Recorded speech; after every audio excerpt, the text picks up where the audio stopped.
سب سے پہلے concept of حرام کو سمجھیں کہ حرام ایک چیز کیوں قرار دیتا ہے اسلام۔ دیکھیں قرآن مجید میں اللہ تعالیٰ نے یہ بات بہت کلیئر کی ہے کہ طٰہٰ ما انزلنا علیک القرآن لتشقیٰ، طٰہٰ یہ قرآن ہم نے اس لیے نازل نہیں کیا کہ تمہیں مشکل میں ڈالیں۔ یہ ذہن سے نکالنا ہوگا یوتھ کو کہ یار اسلام بڑا مشکل ہے اور یہ کیا ریسٹرکشنز لگا دی اسلام نے۔ اللہ کہہ رہا ہے نہیں، مشقت اور مشکل میں ڈالنے کے لیے قرآن نہیں بھیجا میں نے، الا تذکرۃ لمن یخشیٰ، یہ صرف ایک ریمائنڈر ہے، تذکرہ ہے کن کے لیے؟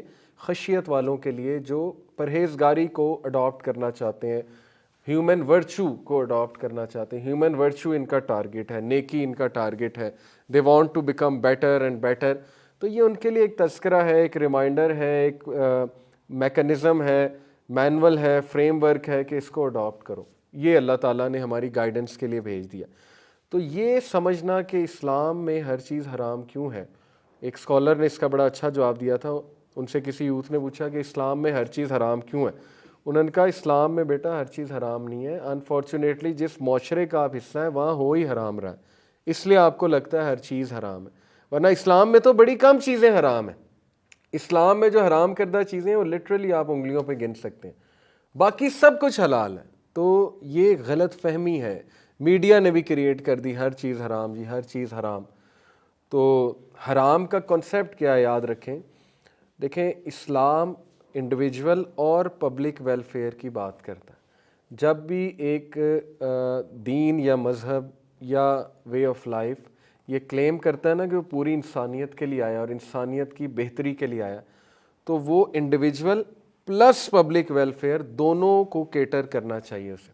بدھزم انڈیویجول ویلفیئر تو شاید کر دے، شاید ہے وہ بھی، کہ آپ اپنی ہیلتھ بیٹر کر لیں، آپ یوگا کر لیں، آپ ذرا فزیکلی بہتر ہو جائیں گے، آپ کا فوکس ٹھیک ہو جائے گا، مائنڈ فلنس ہو جائے گی، لیکن سوسائٹی میں آ کر وہ میکنزم کامیاب نہیں ہے ان کا۔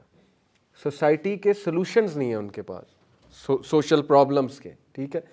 اسی طرح ہندوازم اور باقی مذاہب کو بھی دیکھیں تو پریکٹیکلی سپیکنگ جب سوسائٹی کے ایشوز کھڑے ہوتے ہیں تو وہ کوسوں دور ہیں پریکٹیکیلٹی سے۔ اسلام نہ صرف انڈیویجول ویلفیئر کی بات کرتا ہے، پبلک ویلفیئر کی بھی بات کرتا ہے، اور یاد رکھیں جو چیز پبلک ویلفیئر کے لیے نقصان دہ ہے وہ بین کرتا ہے اسلام۔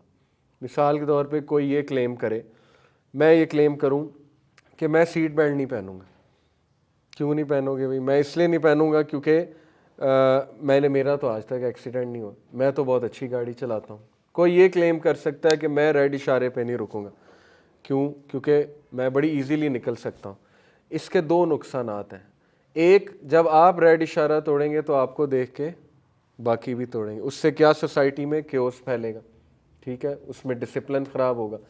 دوسرا یہ کہ آپ جب اشارہ توڑیں گے تو آپ لا کو توڑیں، سمپل ایز دیٹ، اور لا کو توڑنا پبلک ویلفیئر کے نقصان میں ہے، ٹھیک ہے نا۔ آپ اپنی تو گارنٹی دے رہے ہیں جی کہ نہیں جی میں نہیں کبھی، اب آپ کو دیکھ کے دوسرے لوگ بھی یہی گارنٹیاں دینا شروع کر دیں تو کیا ہوگا؟ پبلک ویلفیئر کا نقصان ہوگا۔ سیٹ بیلٹ جسٹ بیکاز میں ایکسیڈنٹ نہیں کر رہا، پہلی تو بات یہ کلیم بھی غلط ہے، مجھے کیا پتا کبھی بھی ایکسیڈنٹ ہو جائے، سیٹ بیلٹ پہننا ضروری ہے، لیکن چلو مان لو جی مجھ سے نہیں ہوتا ایکسیڈنٹ، میں سیٹ بیلٹ نہیں پہنوں گا، تو آپ لا توڑ رہے ہیں، نمبر ون۔ دوسرا یہ کہ آپ کو دیکھ کے دوسرے لوگ نہیں پہنیں گے تو ان کا ایکسیڈنٹ ہو گیا، اس کی ذمہ داری کون لے گا؟ تو پبلک ویلفیئر یاد رکھیں۔ اس لیے اسلام میں جتنے بھی احکامات ہیں وہ انڈیویجول ویلفیئر تو ہے ہی، جیسے مرد اور عورت کا اختلاط وہ پبلک ویلفیئر میں۔ آپ یہ کلیم نہیں کر سکتے کہ بھئی میں تو لڑکیوں میں بیٹھتا ہوں مجھے تو کچھ نہیں ہوتا، وہ پھر اس کا ایک الگ جواب ہے جو ڈاکٹر ذاکر نائک نے ایک بار دیا تھا کہ بھئی پھر آپ چیک کرائیں مسئلہ کیا ہے۔ اگر آپ انہارمڈ ہیں اور آپ اٹریکٹ نہیں ہو رہے اپوزٹ، اس کا یہ مطلب نہیں ہے کہ نظر گندی ہے۔ اب یہ بات کو اس طرح لے لیا جاتا ہے لبرل طبقے میں کہ دیکھو جی ان کی سوچ ہی گندی ہے، ایسی بات نہیں ہے۔ یہ سائیکالوجسٹ کہہ رہے ہیں کہ اٹریکشن ہوتی ہے ایک ٹائم، چلو شروع میں you try to be respectful and all that, اور رسپیکٹفل ہی ہونا چاہیے، لیکن ظاہر ہے کہ بہت سے ایسے لوگ ہیں، آپ نے خود سٹوری سنی ہوگی، کہ جن کی اٹریکشن پیدا ہو جاتی ہے اور وہ پھر بات چیت شروع کرتے ہیں، پھر وہ دوستی سے مرحلہ آگے بڑھتا ہے، پھر ظاہر ہے کہ وہ جب ایک دوسرے کو پسند کرنا شروع کرتے ہیں پھر بات کہیں اور چلی جاتی ہے، تو وہ نقصان ہے، اس سے آپ کا سائیکلوجیکلی نقصان بھی ہو رہا ہے، فزیکلی بھی ہو رہا ہے، ٹائم ویسٹیج بھی ہو رہا ہے. اور پھر ایسا بھی اکثر ہوتا ہے کہ دو لوگ وہ دوستی شروع کرتے ہیں آپس میں، ان کی بات چیت ہوتی ہے، لڑکا سمجھتا ہے کہ یہ میرے اندر انٹرسٹڈ ہے، لڑکی سمجھتی ہے یہ میرے اندر انٹرسٹڈ ہے، اینڈ میں پتہ لگتا ہے کہ ایک پارٹی انٹرسٹڈ ہی نہیں ہے، تو وہ ایک کا کافی ٹائم ویسٹ ہو جاتا ہے. وہ پھر ایٹ دا اینڈ کہتے ہیں کہ یار یہ کیا، مجھے لگا یہ میرے اندر انٹرسٹڈ تھیں یا یہ میرے اندر انٹرسٹڈ تھا، تو اگین نقصان ہو گیا. آپ گارنٹی تو نہیں دے سکتے نا اپنی، تو چلو آپ میں بھی دے لیں کہ نہیں میں بڑا سخت نفس والا ہوں، میں کنٹرول کر لوں گا، لیکن اگلی party what if they attach emotions with you, پھر کیا ہوگا؟ پھر تو آپ ان کی تو گارنٹی نہیں دے سکتے. اور ایسا بہت ہوتا ہے، لوگ حساس ہوتے ہیں، سینسٹیو ہوتے ہیں، ہر بندہ جو ہے وہ پروفیشنلی نہیں چلتا.